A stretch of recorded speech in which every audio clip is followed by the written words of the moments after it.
Assalamualaikum, welcome to Star Poetry Center, unit number 3 variations, heredity and cell division. और हम लोग page number 41 तक पहुंच गए हैं। सेल डिवीजन है इसमें, तो सेल डिवीजन के बारे में पढ़ते हैं। The life of each sexually produced organism starts from a single cell called zygote. ठीक है, लाइफ जो है ईच सिंगल जो सेल है ना वो उसमें कैसे प्रोड्यूस होती है, जाइगोट के जरिए। ठीक है, और ये सेल क्या कहलाता है, जाइगोट। ठीक है, ऑर्गेनिज्म में जो लाइफ आपकी शुरू होती है।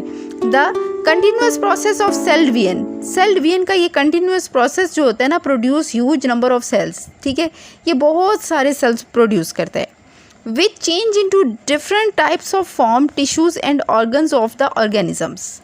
जो कि फिर ये वाले जो सेल है ना, ये आगे से टिश्यूज़ में, ऑर्गन्स में और ऑर्गेनिजम्स में तब्दील हो जाते हैं।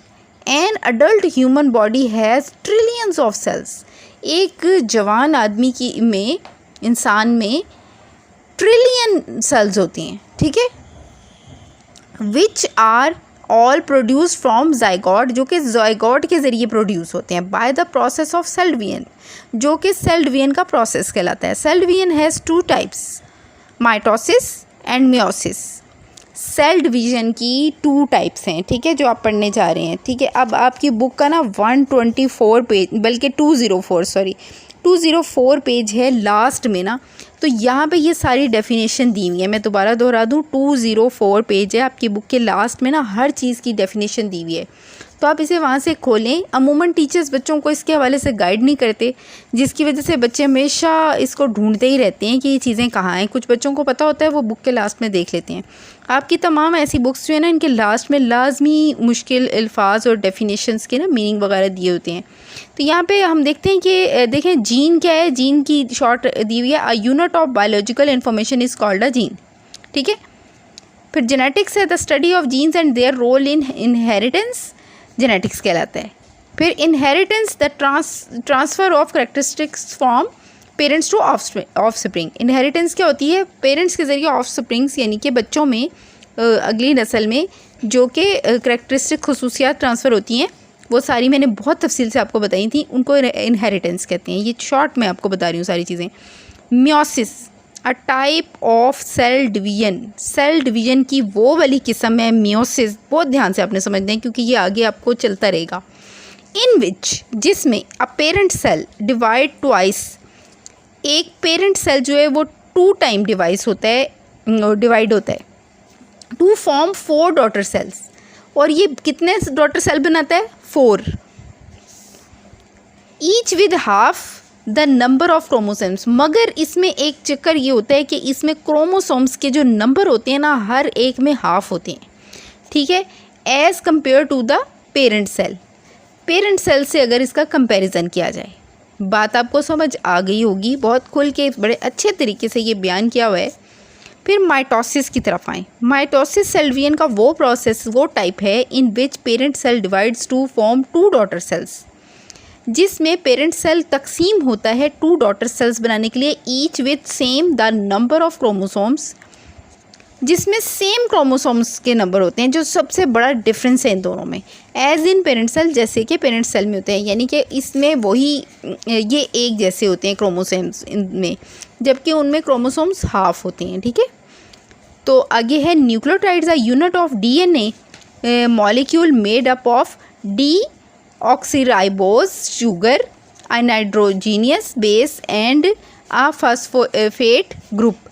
फिर आ गया वेरिएशंस द डिफरेंसेस यानी तब्दीलियाँ, मुतगय्यरात among the members of the same species के दरमियान जो मुतगय्यरात होते हैं, जो उनकी आदतें बदली होती हैं और तब्दीलियाँ होती हैं। ये मैंने मुकम्मल टॉपिक ये भी आपको पढ़ा दिया है।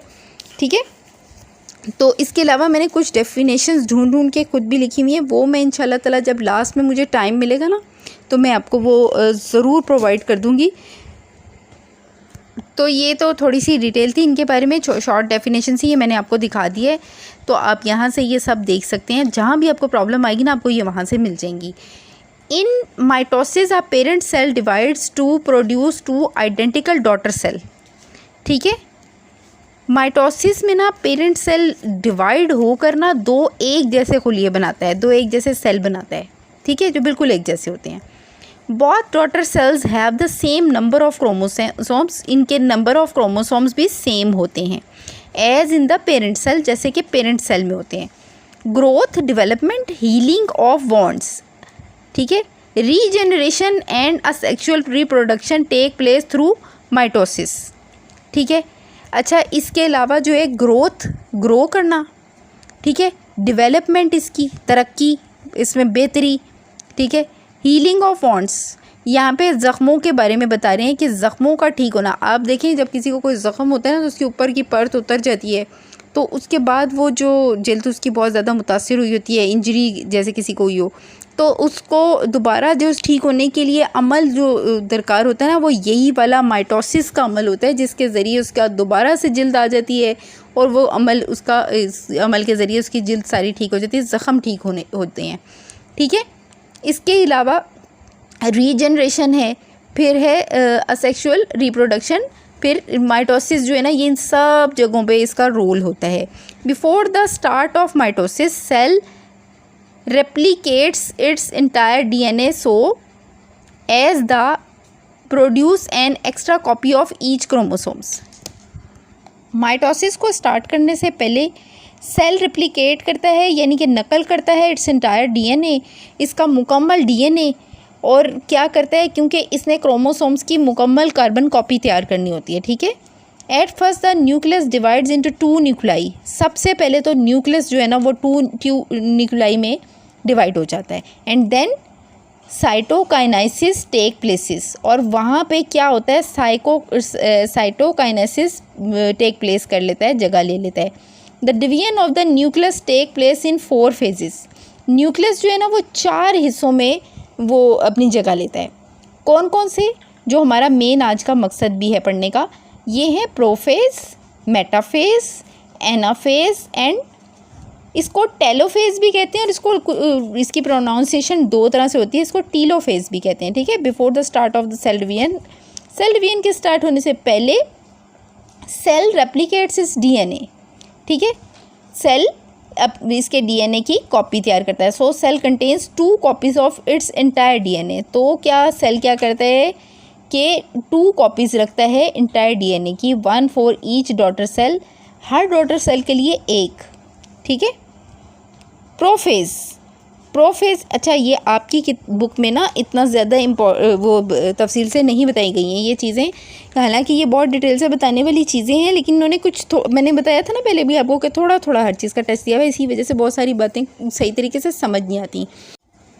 Prophase, DNA is coiled up tightly so chromosomes become visible as DNA is already replicated. Each chromosome has 2 chromatids attached at centromere.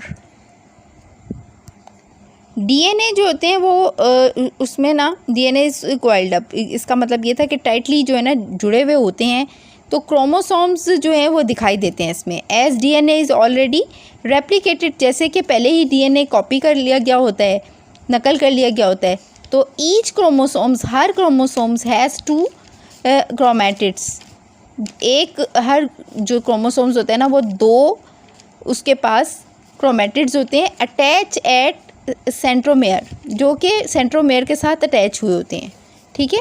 फिर आपकी आ जाएगी मेटाफेज, जो सेकंड फेज़ है इसकी, इसमें आप देखेंगे कि ये एक्स की शक्ल में, ये बिल्कुल अरेंज एक लाइन की शक्ल में ना आपको दिखाई दे रहे होंगे, यही इस स्टेज का सबसे इम्पॉर्टेंट पॉइंट है।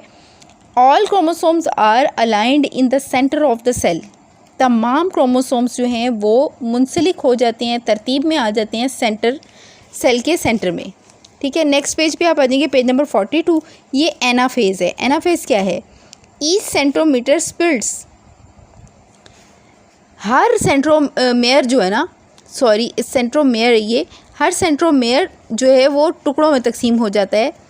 The separated chromatids move to their poles, जो सेपरेट हुए हुए, यहाँ पे आप देख भी रहे होंगे, आपको ये पिक्चर में नज़र आ रही होगी, ये अलग अलग हो गए हैं ना, वो जो क्रॉस से बने हुए थे वो सेपरेट होके इधर उधर हो गए हैं, और सेपरेट शक्ल जो है ना क्रोमैटिड्स की, ये अपने अपने पोल में मूव कर रहे हैं।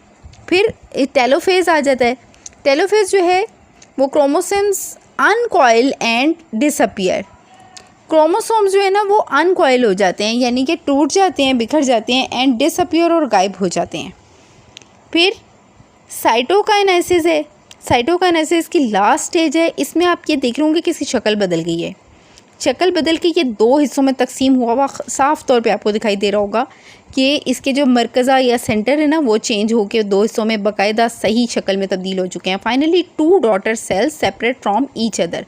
ठीक है, तो इसके बाद है मियोसिस।